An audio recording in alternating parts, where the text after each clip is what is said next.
Há 15 dias, notei uma mudança no padrão do meu atendimento a pacientes com Covid que me preocupou intensamente. Houve um nítido aumento do número de casos que vinha caindo a cada semana.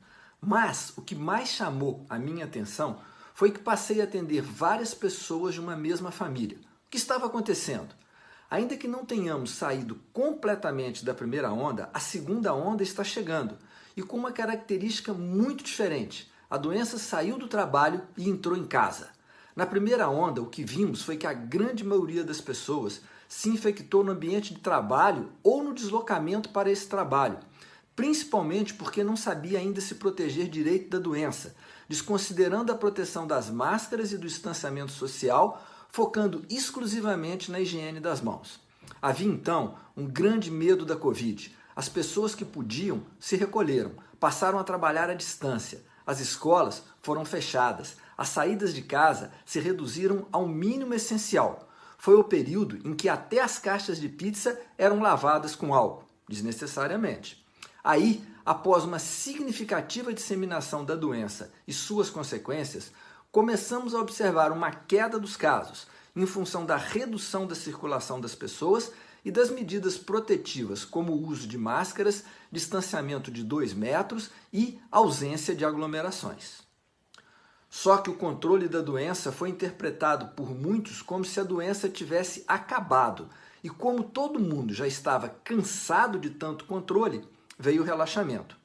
O presidente da OMS disse recentemente que as pessoas estão cansadas do vírus, mas que o vírus não está cansado das pessoas.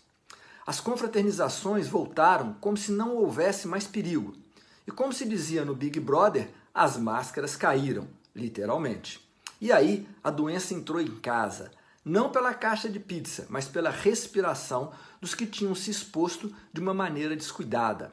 O grande risco é que agora não estamos preparados para atender um grande volume de casos como estávamos no início do ano.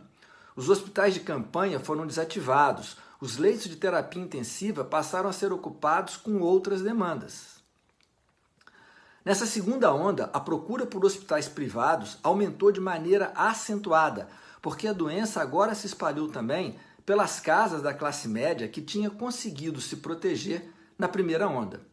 Não prestamos atenção no que estava acontecendo no resto do mundo ou não consideramos que poderia acontecer aqui. E o que fazer então? Tudo vai depender do que vai acontecer nessas próximas 2 semanas ou até mesmo em uma semana. Várias cidades estão com sua capacidade hospitalar e de terapia intensiva praticamente esgotadas. Se isso progredir, os governos terão que adotar medidas restritivas de circulação. Mas você pode se antecipar a isso e ajudar a evitar que isso ocorra, ou que se prolongue por muito tempo, e que muitas pessoas morram, e que a economia entre em colapso. Acredite, a doença não acabou. Mantenha os comportamentos de baixo risco, máscaras, distanciamento de 2 metros, sem aglomeração, evite ambientes fechados e sem circulação do ar por muito tempo e limpe as mãos. Não faça reuniões familiares fora do seu núcleo restrito.